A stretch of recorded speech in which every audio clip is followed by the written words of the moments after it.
Get started. I know I changed the regular time. I'm actually going on my honeymoon next week, so there's a few errands and things I have to take care of. So I'm going to try to address as many questions as I can today. And for those that are of you that are new and you're joining me for the first time, please feel invited to type your questions in the chat group there. Usually what I do is I address some of the questions that were submitted in advance. And for those of you that don't know, inside your student dashboard, link to submit your questions in advance. And then I will create moments of rest and pause so that I can address the questions that are being offered here in real time. So I welcome you here. Thank you for joining. And we will be back towards the end of the month to do our second live stream. So I usually do 2 per month. Okay, so with that, I am just going to dive right into the first question. And this one was if there are any intersections between attachment styles and neurodivergence. So for people that have neurodivergence, I mean, the term neurodivergence is a very broad sweeping term, but if you have what you consider to be neurodivergence, attachment styles can manifest somewhat uniquely due to differences in things like sensory processing, communication, nuances, and also social understanding. So for instance, if someone has something like attention deficit, they can struggle with things like focus or task completion, keeping things straight in their head. And so as a child, maybe they receive the messages from their parents that they are just being lazy, or they're incompetent, or they're misbehaving, or constantly comparing them to their siblings or other kids that, for whatever reason, are able to do better in school and things like that. And so that can be internalized as feelings of low self-worth or low esteem. They may harbor feelings of failure, fears of failure, perfectionism, or constantly comparing themselves to somebody else, right? That all contributes to having an insecure attachment style. Now, on the other hand, maybe you have someone that struggles with accessing what are called the mirror neurons in their brain, which means that they have a hard time reading and empathizing with other people's emotions. And so maybe that makes them appear to be dismissive, uncaring, or aloof, but they're just not picking up on the social emotional cues. So, and of course, the rub here is they may also not even know that they're not picking up on social emotional cues, right? So they're not really able to give you a heads up about it because obviously it's hard to recognize and explain what you don't perceive. So this is very different from someone who does pick up on those cues, but then chooses to ignore or degrade them for the purposes of emotional manipulation or control, right? And if someone doesn't know this about themselves because it's a subtler thing, then they may not know that they're not picking up on something, right? So the point is, overall, attachment styles are typically the result of a dynamic interplay between our nurture and our nature. And so understanding these nuances is going to help us create a supportive environment that honors what could be neurodivergent needs while fostering things like healthier and secure attachments. Now, if you're not sure if that's a contributing factor, then of course, I would recommend a formal evaluation. Okay. So I hope that helps to answer that question. And let me know in the comments or even in the chat there if you've ever wondered any of these questions. I'd love to know that. And if more questions are coming up, please feel free to share them. Another question. Let's see. How can I assess if my partner is avoidant on the first date? So I would be really hesitant to suggest that you can know anybody's attachment style for sure after only one date, unless, you know, they have a very extreme presentation. But most people don't have an extreme presentation, right? Most people know how to turn it on, at least initially. But there are some yellow flags that you could monitor to see if it ultimately points to something more concerning down the line. So a few of those could be, you know, what did they share about their relationship history, and do they take ownership of what their part might have been in that history, right? Maybe if they had a breakup, do they acknowledge what their role in that breakup might have been? Or maybe they have zero relationship history to speak of, and that's kind of telling in and of itself. You want to take a look at how they talk about emotions and even how they express their own emotions during the date. How do they tell stories, right? And as they are telling those stories, what are they emphasizing as being valuable, funny, or important? That's going to clue you into how the types of values that they have in general. You also want to take a look at how rigid or flexible they appear to be in general. Could be around things like planning the date itself, or if they seem to have some arbitrary or extreme rules around managing their lives and their time. You want to look at how they talk about family, of course. If they refuse to talk about standard or benign getting to know you things for some mysterious and unoffered reason. If they seem to get really caught up in you right away, and maybe it's in a love bomby way, but you really haven't known each other long enough for them to really claim to feel that strongly about you. If they compare you to past partners and claim that you're just so different than anyone they've ever encountered, because they usually don't give anyone the time of day and they don't usually feel this way about people, that's kind of a yellow flag. If they don't clearly state their intention to see you again after the date ends, or follow up soon after to make a specific and detailed second plan to see you. Okay. So all of those could be kind of yellow flags on day one that I would look for evidence if that continues afterwards, right? So those would be some things that would probably turn on a yellow light for me. And I might invite anyone here who's watching this live or on the replay. Are there any yellow flags that you've noticed or anything in your experience that you would add to this list? Please let me know. Okay. How to navigate the beginning stages of dating. So I'm going to keep this concise because I have several videos on this topic on my YouTube channel. So I want to keep this a little bit concise. And so the first is I would have you treat it like a fun experimental process for practicing your boundaries, right? Secondly, you also want to think of it as a chance to exercise emotionally honest communication and get really comfortable with vocalizing your needs and your boundaries, right? How do I articulate my needs, my boundaries, and my values? The third thing, you want to avoid comparisons and stop trying to measure everything against some standard in your head because it can pull you out of the moment, right? You can be aware of what feels good and not good or aligned, more aligned and unaligned, but be present with that feeling, right? Let it give you the information it's trying to give you. And if you let go of trying to make it something other than it is, then you can be more present, right? You can let go of that and you can just ask yourself, am I simply having fun in this moment? And even if I'm not, what miracle can I witness in this moment? What have I just learned about myself, right? And the last thing I would say is to hold back a little bit in terms of emotional investment until there has been enough time and experience to determine if this person's words match their actions, right? Or their actions back up their words. Because character takes time to reveal itself. Anybody can know the right things to say and be on their best behavior early on in a dating experience, but in time, character will reveal itself, right? And remember, the more deeply buried attachment triggers don't reveal themselves typically until 3 to 6 months in. So my recommendation would be to just try to enjoy yourself and have a good time if you can, right? But keep a measured approach. Okay. All right. Another one that came up. I want to tell new people about my trauma to see if they can cope, but then I feel horrible when they can't. What do I do? Okay.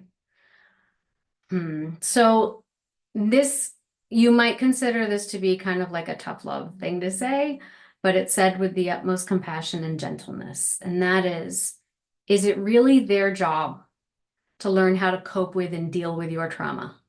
Or is it your job to learn how to cope with and deal with your trauma, right? Transparency, presence, authenticity, and being in process is very different than giving your power and personal responsibility away, right? So you want to be aware that sometimes when we try to present people with our labels first, oh, I'm traumatized, this is a defense mechanism to protect ourselves from being truly vulnerable. So if you start with, here's my pain, look how terrible it is, I bet you can't handle it right off the bat, then you are testing people from a suspicious and an adversarial position. And it is not the trauma that's putting them off. It's the manner in which you are revealing that part of yourself because it suggests that you plan to traumatize them with your past.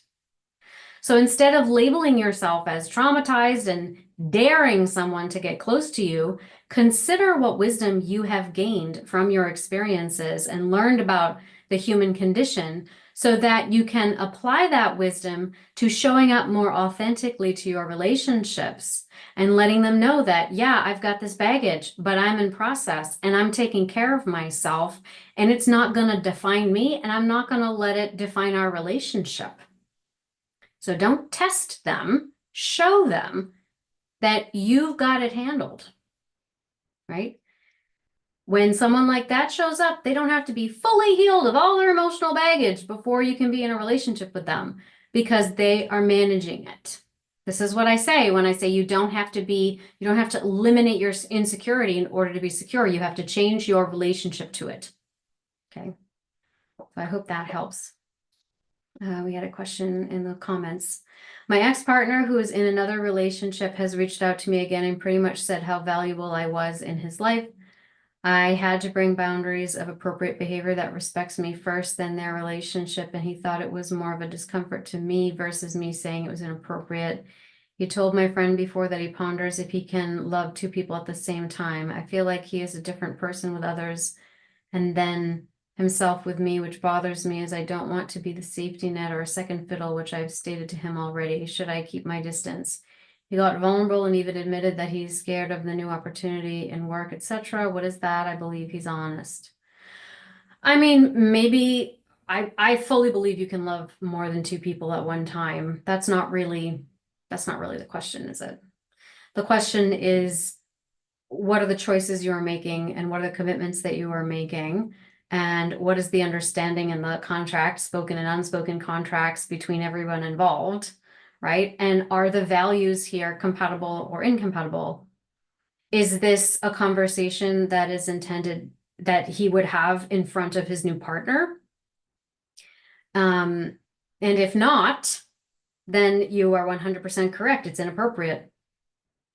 And so your instinct not to be complicit in that, I think, is a valuable instinct. I still love him, would be good to ask for values and deals we can arrange while he's in the relationship. So if you feel like everyone involved would be open to that kind of negotiation, then, I mean, you can raise that possibility opportunity, right? I'm not a poster child for monogamy. I mean, I think that there's any number of ways that we can have love and relationships in this world and in this lifetime. We're not all meant for the same type of relationship configurations. But I think that you would want to be very clear about what it is that you're wanting and looking for in this relationship, right? And then just be very clear about how much you want to get involved in their dynamic, because it sounds like he's trying to invite you into it. So just be clear about what your boundaries are there. I mean, I will say for non-monogamous relationships and polyamorous relationships, boundaries are wildly important, right? So I think that's how I would probably answer that question. I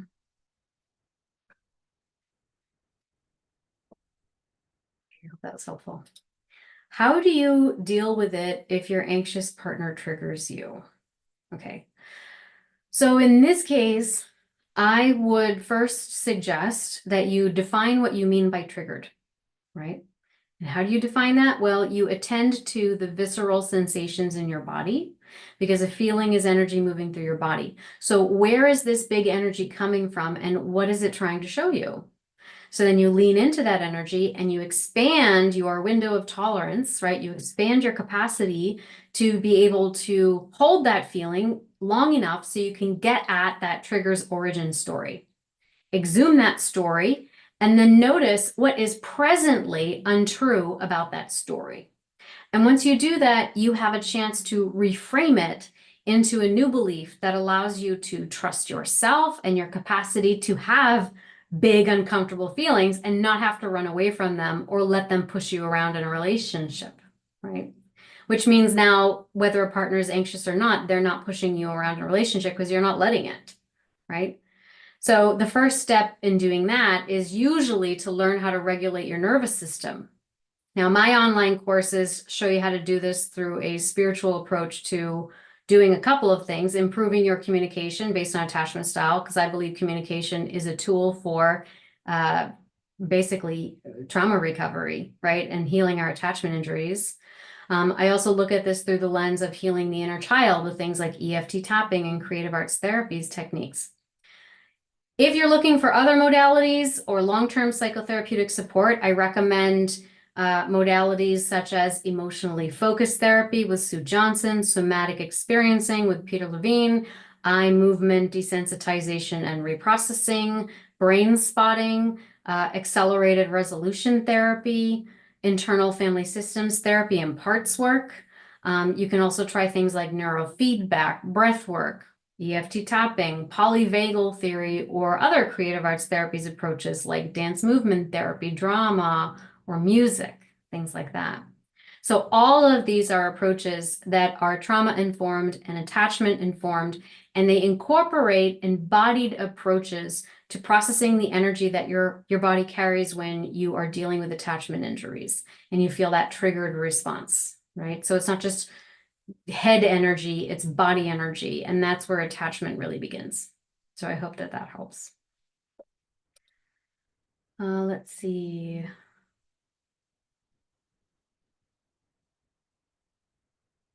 My husband developed a brain injury 4 years after marriage. It affects his executive functioning and his emotional regulation, and it will take a year for a full recovery.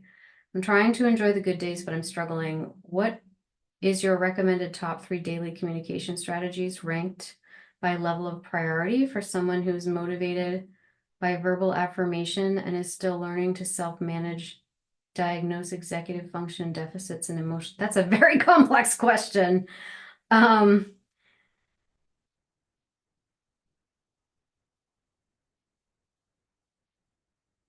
So are these suggestions for you because you like words of affirmation and you're learning to self-manage deficits? He likes words of affirmation. Okay. So what is the goal here? What's the goal? The goal is to maintain a sense of like connection when we can, when there is capacity. Because he's sort of like the disorganized type, Okay. you know, but he's not always like that. So I'm trying to tune in and encourage the good parts. Okay. And the good parts are motivated by like affirmations and verbal affirmations. I don't know if that makes sense. It sounds like you know your partner pretty well. Yes. Yeah. Yeah. So I mean, I would suggest what it sounds like you are already doing, which is to affirm the parts that affirm in the way that you know he likes to receive affirmations, the parts that are working. The other thing I will say is for someone that has avoidance or fearful avoidance, typically things like soft strategies in communication is a little more effective. So do you have the Courageous Communicator course? I have the codex, the devotion codex. Okay. Yeah, so the Devotion Codex is kind of an introduction to the communication course, which I'd recommend if you can. But so the soft strategies in communication are basically when you're focusing on appreciation, respect for autonomy, and you're very specific in what you notice and acknowledge about them. And so it's kind of like tweaking your language so that it doesn't come across as evaluative, or a demand or a complaint. It comes across as an invitation and an appreciation of something. I did a video on this topic a few weeks ago. I'm trying to remember the name of it. It was like 2 videos ago. I did a topic on this and safe and soft strategies. I'll include a link to that in the replay of this video inside the student dashboard. In terms of the other pieces here, I would be hesitant to make a suggestion because I don't know his capacities. That would really involve an in-depth evaluation of what his capacities are because of a TBI. So, and if he's already inclined towards fearful avoidance anyway, that's going to be, my heart goes out to you, because that's going to be a really tough spot to be in. I think if I were to offer a suggestion, it would be to make sure that you have support, that you have support for yourself. Because this is, I think, a situation where, who takes care of the caregiver, right? So I feel like I wasn't very helpful in answering this question, but it's a good one, and it's one that I would recommend a more detailed evaluation with like a clinician or someone who can take a detailed look at what you're dealing with and give you some more specific examples. Okay, thank you. And I'll look at your the video you mentioned. Sure. Thank you for asking your question. How can you give feedback to someone who is fearful avoidant without criticism? So this is another, so this would be the soft strategies again. The other thing I want to mention about this is with someone who has fearful avoidance, there's usually a lot of projection going on. So sometimes it doesn't matter what you say. Even if you say it exactly the right way, they're already filtering information with a certain lens. So there's a part of them that is invested in interpreting any incoming information in a negative way, because if they interpret it in a negative way, then that protects some aspect of their personality and their identity. So I just released a video on this topic this morning. It's called How to Escape Avoidant Projections. And we talk about 3 different types of projections, which is catastrophizing, villainizing, and emotional reasoning. And so emotional reasoning speaks to black and white thinking, and projected introjects, which is also thought of as projective identification. So first, I just kind of want to say that. Yes, yeah, I'd recommend watching that video. He's asking for the feedback on a presentation he did earlier today, and I was present for it. He says he trusts my honest feedback. So, I mean, I would say with anyone in terms of feedback, I always begin with, what worked really well, and what you can do more of, what worked well, where and how you can do more of what worked well. And then suggestions for strengthening other parts of the presentation. I almost never use language that says this doesn't work, this isn't good, this failed in that area, this wasn't enough, right? I just don't use that language. In case management, we call it strength-based language, right? But we say, this was the point you make here is important, and it could have been strengthened in this way, right? Now, again, sometimes it doesn't matter what language you use. If people are already filtering information, listening for criticism, they're going to find it either way, right? But generally speaking, when framing my language and offering feedback, I usually start with what really worked well, how more of that could be added into different parts of the presentation. And if anything, if you felt like something didn't work well, but it was important for it to be there, then I would say this was a really important piece. It's a good thing that you included it. This is how it might have been stronger in the presentation, right? So I hope that that's helpful. He asked for help last night, but I told him that his girlfriend should be good for that too. Okay. Well, I mean, someone's going to ask if they're really concerned, then yeah, they will ask the people that's close to them. Can we break the expectation of criticism? Can I ask more questions as what he thought went well? So if I may add to Yeah, that, sure. it's easier to say it than type. The thing is that he reached out to me for the presentation to look over for like which would request almost a couple hours of my time. And originally I said, yeah, because we used to do that all the time. I was his best friend and whatnot. But then I realized, wait, I'm not his best friend anymore. And he has a best friend now. And because of that, I was like, okay, I gotta remember my boundaries that even though I want him in my life, I don't want him at this kind of level. And we met last week for the first time of a very good candor conversation for about 4 or 5 hours about reminiscing of past, reminiscing of things that were really great in our lives. And he showed more appreciation and whatnot, which he started after a couple of drinks getting a little bit too close, and I pushed it back. I said, hey, I don't want to be a second fiddle. I don't want to be and his girlfriend called at the same time and said, hey, you have to answer this and I'm out of here, because it's the right thing to do.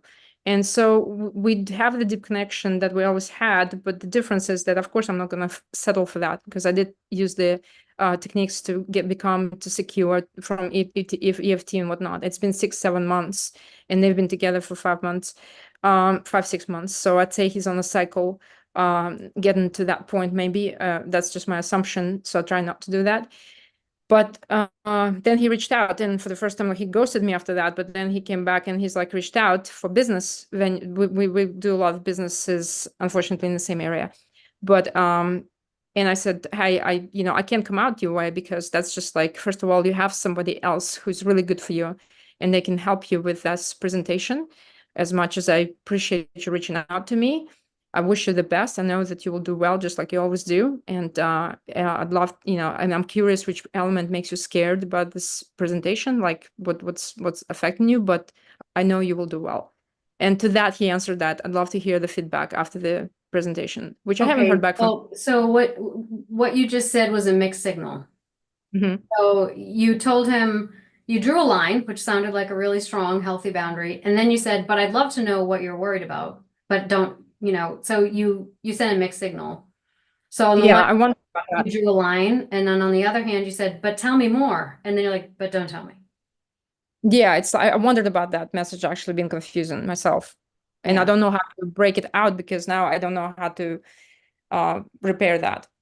I'm sorry if I sent you a mixed signal, Mm, but it seems like you're using this as an excuse to reach out, and that crosses a boundary. gotcha. So I wish you well. Well, presentation was already this morning and I was there. Um, just say, hey, yeah, if he reaches out, because he hasn't reached out yet, and I'm not reaching out. Yeah. I mean, I think at this point it sounds like, so I read your question as you were trying to figure out how to offer advice, but it sounds like you're trying to figure out how to create a boundary with someone that you had a relationship with who's trying to reestablish contact with you, but it's kind of unclear what the intentions are. Because it sounds like he's just using the presentation as a reason to connect with you, honestly. Yes, and that's my concern that I am the safety zone. I don't want to be the safety zone, and I said that in that conversation on Monday that I will not ever be someone just an option.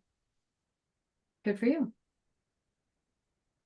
And he apologized, of course, saying that there's no way that he would meant that. But I'm like, you can love two people, that's fine, but you have to pick one. You can't just be, and I don't want to be just an option of second, like because the other one didn't work out, you know. Yeah. So that's what you want, and you made it clear. I think that's great. So it'd be okay not to reach out, correct? Completely. Oh, yeah, of course. No So one's I said, the police will not I knock on your door. You didn't reach out. yeah, because my responsibility feeling kicks in, which is not making me anxious or anything like that. It's just I think because we're partners for salon and coaching and whatnot. So it's kind of like he's reaching out for that particular feedback versus like personal feedback, and I think but that's he's using it because that yes, wasn't the only reason he was reaching out. yeah. So, you know, I think it sounds like you have an instinct about this, and I think your instinct is correct.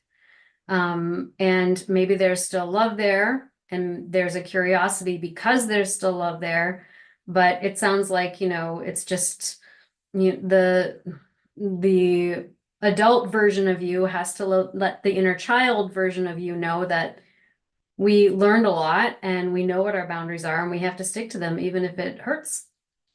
Yeah, and I said I request clarity and respect for both, for me first, and then for your relationship second, because until then, I mean, there's no reason to even just communicate on that. Yeah, I think you're right. Thank you for support. Sure. And bravo to you for setting that boundary. It's not always easy. Okay, great questions. Okay. Another question. Does it ever get better with an avoidant partner? I cannot bring myself to leave. Okay. So this is probably going to sound like another tough love response, but again, it's offered with compassion and gentleness and having been there myself at one point. So a relationship is typically a reflection of the relationship that we have between us and ourselves, right? Between me and me. And so when we feel stuck, it's usually because there's a part of us that feels swamped with attachment anxiety. And this is a part of us that convinces us that even if it means violating our own values, boundaries, or priorities, or staying in a situation that's not fundamentally good for us, we must stay with them. We cannot leave because of something worse happening, right? And so if this stems from an attachment wound, it's a survival wound, which means it sounds something like, it's okay if I don't get this need met because I'll die physically, emotionally, psychically, if they leave me. And so it's better off to be alive and miserable than dead and righteous, right? Is the underlying narrative that this part or this wounded inner child would have us believe. And that is because this part of us is really operating from the perspective of the wounded inner child who was helpless at the time that that original abandonment occurred, right? So it will get better in partnership in general, not just with an avoidant partner, but in general, when we stop violating our own boundaries and we start honoring them and we release our attachment to the idea that our needs have to be met with a singular individual, right? So we have to show our inner child that we're not helpless anymore and we need to stop believing the lie that we are. So there is no such thing as I can't leave. Yes, absolutely. It is definitely harder for some more than others because of culture, tradition, because of, maybe you're married or your lives are intertwined and a lot of practical and material reasons, but you can leave. And the minute that you dive into why you think you can't is the minute that you start creating an opportunity for that partner or for another more compatible partner to move towards you, whatever their attachment style might be. And of course, that's not easy, but it can be that simple. Okay. And if you want to learn more about that in particular, I do have a playlist on my YouTube channel on healing the inner child. And this is also what we talk about in depth in my Hungry Love Masterclass, which we run once or twice a year. It's our live group coaching program for healing the inner child. Okay, what time do we have? Okay, well, we're good on time. Honoring myself is so empowering. Yes, ma'am, definitely. Okay. So we had on my Instagram this couple of days ago, we did an activity with my stories where people were asking me to offer some reframes for limiting beliefs or difficult thoughts that they are struggling with. So this was a question around that. Reframe. How can I stop believing that I need to be emotionally responsible for an abusive partner? So I'm going to offer a reframe here. So the pattern that exists between my partner and myself is a reflection of a pattern that I no longer need to define my worthiness and love. In honoring the deep power and sovereignty within myself, I honor the sovereignty within them, even if they are not ready to embrace it for themselves. And as I let go of trying to control what I cannot control about them, I embrace more of what I can control about myself, including the responsibility of being a discerning curator of my own life and the people that I invite into it. And I choose now to only invite those that treat me kindly, with generosity and with respect, and thus contribute to a higher expansion process of consciousness, which I lovingly reciprocate. By showing up with this kind of unconditional love for myself, I model for my partner how they too might start to love themselves better. And this creates opportunities for both of us to share love in healthier ways moving forward, whether it is together or apart. Right. It was hard, but so necessary, as I don't want for him to be less of me. Your videos have helped tremendously, and 1 hour with your direct coaching is incredible. Aw, well, I'm glad that's helpful. Thank you. We had another one. Okay. I would like a reframe for when you want space from the drama, but it is hard to be alone. Okay. When you want space from the drama, but it's hard to be alone. Who can relate to this one? I feel like I definitely could relate to this in the past. So here's a reframe for this one. For the first time in my life, I am taking time to take care of myself. I am listening to my body's desire for healing so that I can more readily access the wisdom of my soul and my higher self. I've spent a lot of time beating myself up with stories that were told to me and or given to me by others, and I have decided to draw a line in the sand and create spaciousness in my inner and outer spaces so that I can learn to inhabit those spaces with new thoughts and new beliefs, a new body, and a new perspective. I realize I am caught in a spiral of believing that connection is equivalent to drama, which means I have to repair and restore the most fundamental connection I have, which is to myself and to my own inner child, in order to heal this perspective and calibrate my vibrational point of attraction. And so when I am ready to emerge from my healing cocoon of butterfly, I will advocate for my need of time, patience, gentleness, and space. It is my right to claim that, and I give myself permission to take a break from others so that I can get to know myself, so that I can realize that I am never alone when I am deeply connected to me. Right. So I hope that that helps.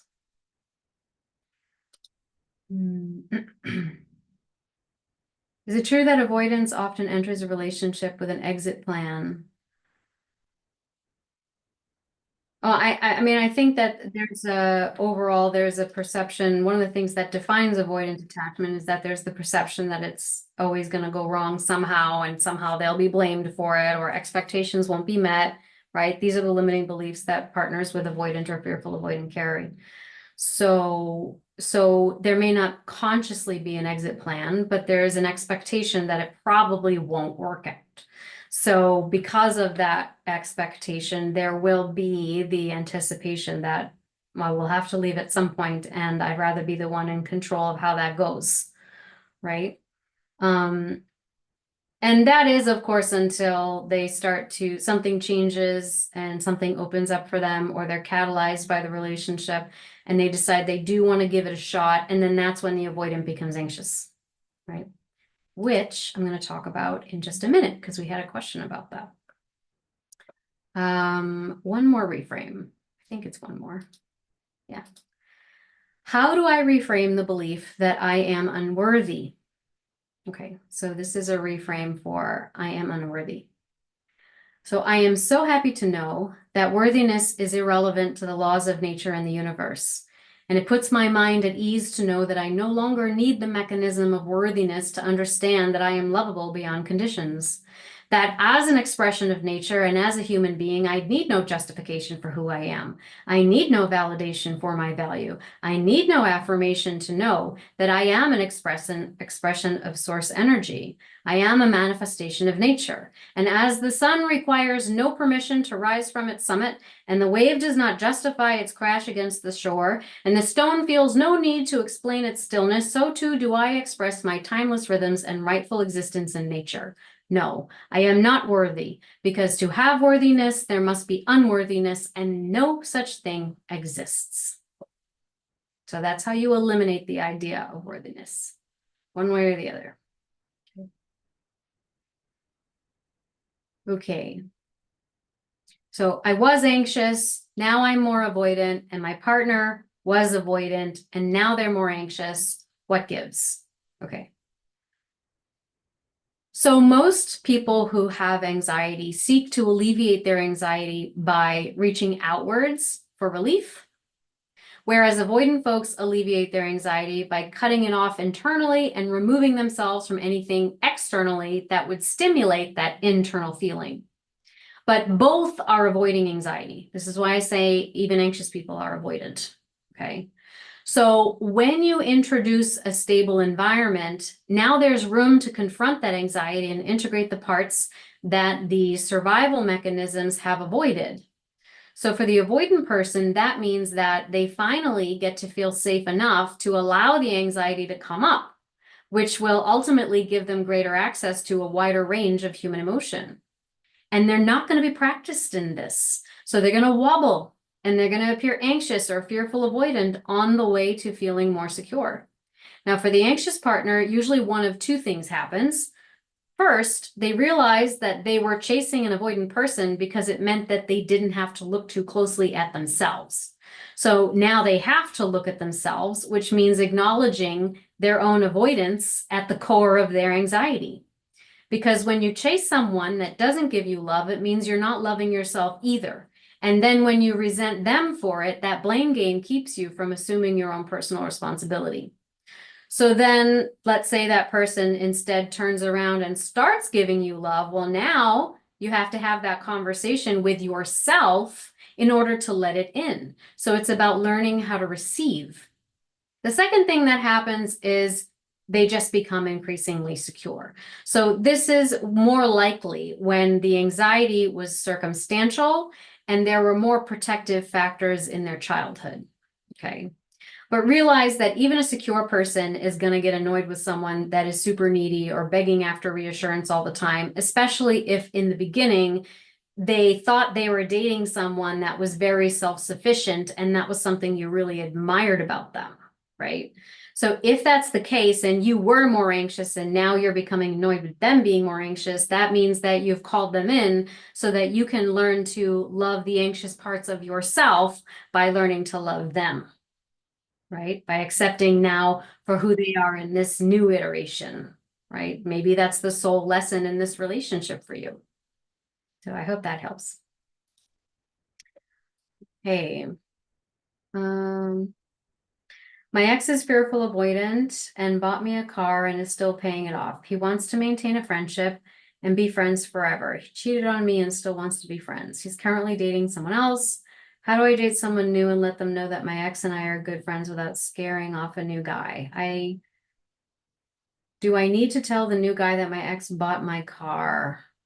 I need a reframe for communication tools to move forward in new relationships. He wants to maintain friendship and be friends forever. Do you? And if you do, why? How do I date someone new and let them know that my ex and I are really good friends without scaring them off? Good luck, because it sounds like it's messy. I mean, he bought you a car. If you have really good boundaries with this person, I mean, I don't know what you mean by friends. We're really good friends. What does that mean? Right? What does that mean? Does that mean you hang out every Friday night and have drinks with him and his girlfriend or what have you? Or that you have dinner parties 3 nights a week? Or what does it mean? Does it mean you text every so often? We hang out weekly? Do you hang out with the girlfriend? With a group of friends? Or is it just you and him? And if it's just you and him, that's a tough one. Unless you're dating someone who we talk regularly and I'm close with his son. So this sounds messy, honestly. It sounds a little emotionally messy. Yeah, his new girlfriend and I don't talk. This sounds messy. I gotta be honest with you. And I guess I would ask you, like, how is this relationship, how's this friendship really serving you? And I don't know. I mean, I don't know the situation, but in terms of how to communicate that to someone new, nobody new is entitled to know anything about your life until you decide they are entitled to, right? So it sounds like, you get to decide that. And there could be, you might meet someone new who is really open-minded and doesn't care that this is the type of relationship that you have with your ex. I've never been friends with an ex before, so this is new territory for me and him. Yeah, so why are you doing it if you've never done it before? So I think there might be more there to explore. Rhetorically speaking, there might be more there to explore, like, why are you supporting this? Is it of service to you? Is there more there that you want to process? What do they contribute to your life, being a friend in your life? And those are things that I might offer. In terms of reframing communication tools, no one's entitled to know anything about your life unless you decide they are. So date people, have this weird, weirdly defined relationship with this guy. If you think there's more there for you, let it be weird. If it's weird, it's weird. And you feel like you're getting something out of this weird arrangement, get something out of it. And then you'll decide, you'll reach a point, you'll get to a threshold where you're like, this is the kind of life I want to live. And I'm okay having this kind of relationship. And whoever comes into my life next, maybe they'll have weird relationships with their ex, and that will be okay with me. And we'll just have a relationship that has weirdly defined friendships with other people. And he will be perfectly happy to share in that with you, right? Or maybe you'll get to a point where you're like, you know what? I am sick of playing second fiddle to the girlfriend, and this friendship is intimate in an ill-defined way, and I want my own relationship. You decide what it is. I feel like my words are judgy right now, but the point is, it doesn't have to be anything that you don't want it to be, or that so date someone new and tell them what you feel like you owe them when you feel like you owe it to them, right? Just because someone expects something doesn't mean you have to give it to them. Same thing with this guy. Just because he wants to stay friends with you doesn't mean you have to be, right? And so it's whatever you make it, right? It's whatever you make it. It's whatever you want it to be. And I've never been friends with an ex before. So, I would be wondering, why now with this guy who cheated on you, are you willing to do that? And then also, be kind of kept in this compartment separate from the girlfriend, which feels kind of intentional on his part, right? So is that really friendship then? So I would probably, if you're going to continue to be friends with this person, I would first ask myself, what am I really comfortable with in terms of the boundaries here? What am I really, how is this relationship really serving me? What do I get out of it? And then if you want to let yourself just get that out of it for as long as you want, just get whatever you want out of it as long as you want. And things change. You will change. What you want will change. It will evolve.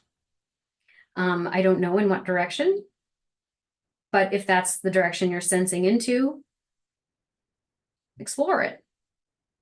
But you don't need to explain anything to anybody unless you decide you want to share that with them. They don't need to know where you got your car. It's not some big secret. It's not information anybody's entitled to, right? I hope that's helpful.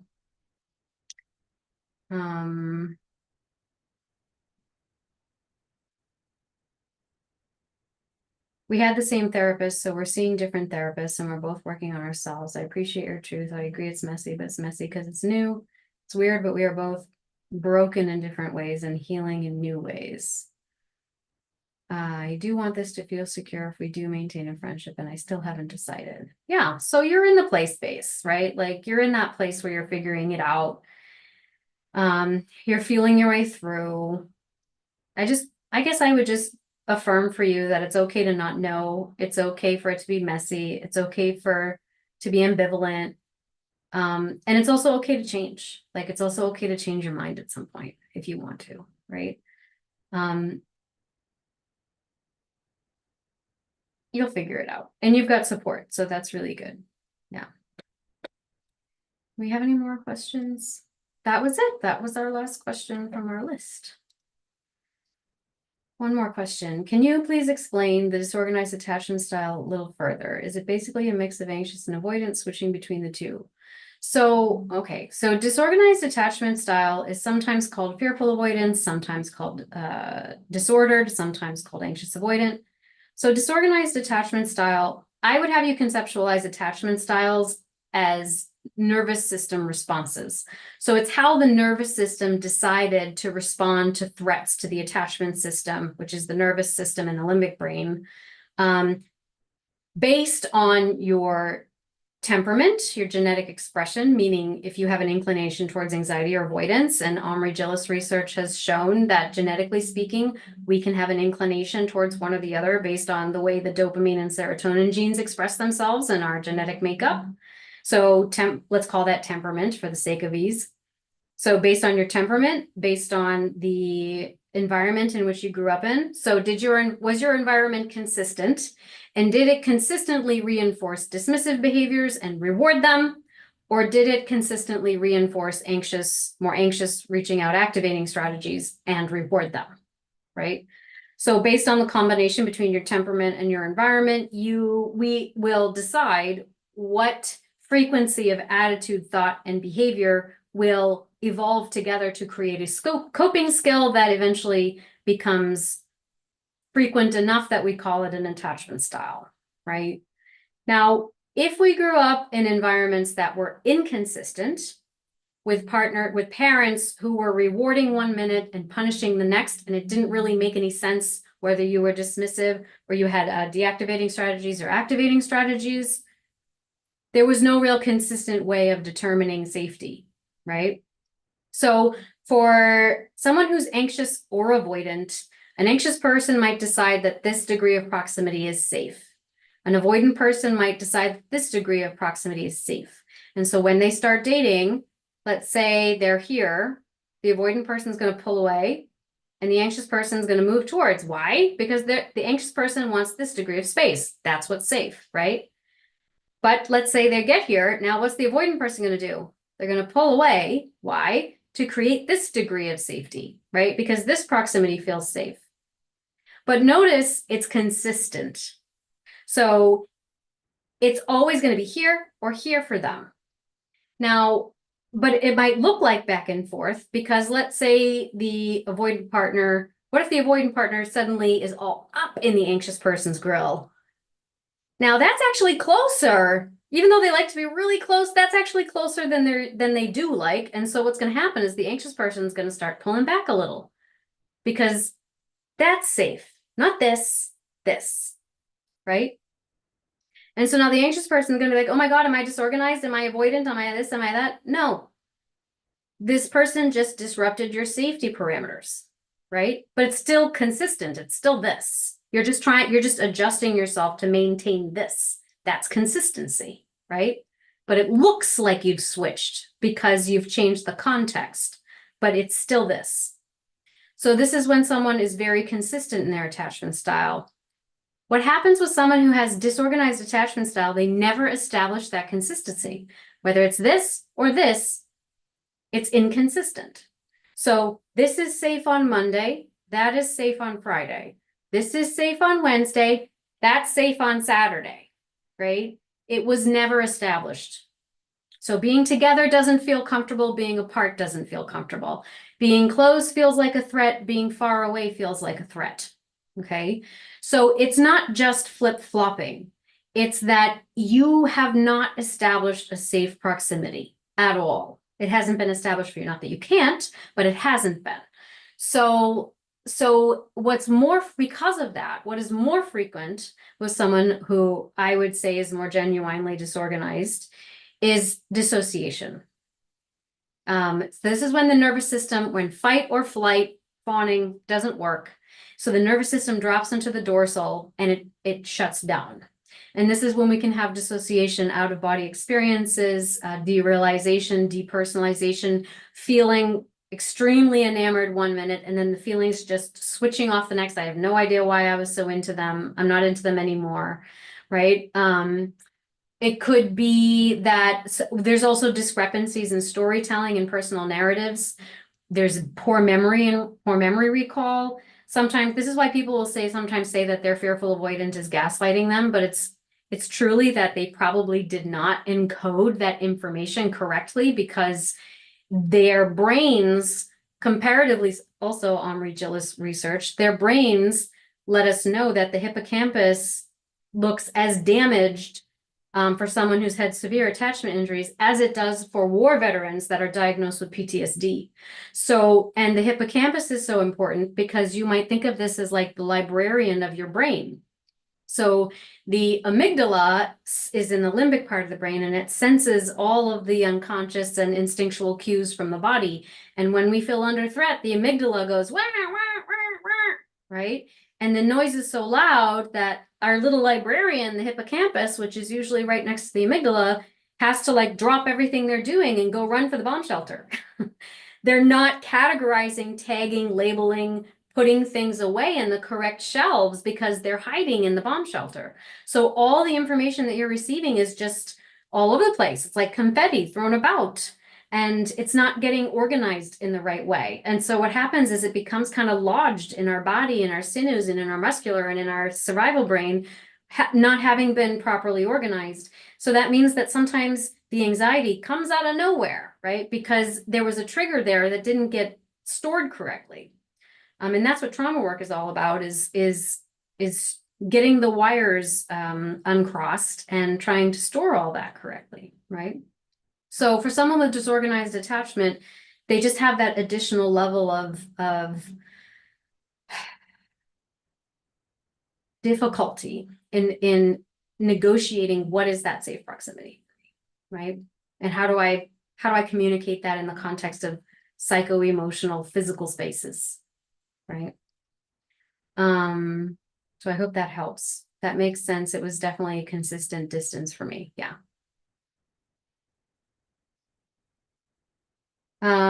So I'm probably not going to talk about emasculation. What do you think about emasculation that happens? Are you in agreement that sometimes we trigger behaviors in men when we emasculate?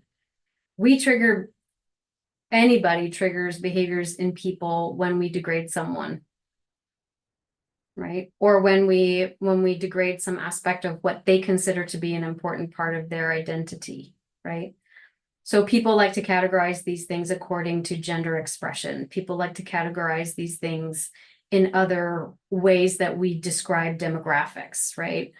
I think that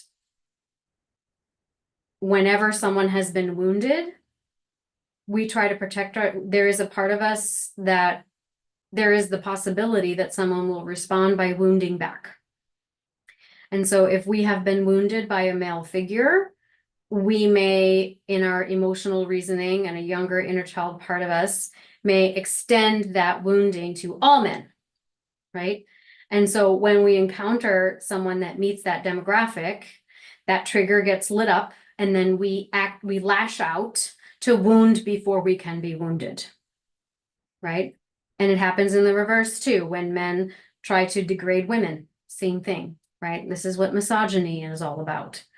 So I think it's really more about being aware of our triggers and where they come from and digging into those origin stories so that we are meeting each person that we meet with an openness and a receptiveness to the divine aspect in everyone that we meet. And then while at the same time being aware of our boundaries and using good discernment, right? In who and what we will allow into our inner and outer spaces. Right. So I hope that that's helpful. Thank you, everyone. Thank you for joining me here today. I so appreciate your attendance and your questions. Great questions. I will see you again towards the end of the month. And again, you can submit your questions in advance through the link inside your student dashboards, or, I also try to make time to answer questions here during moments of rest.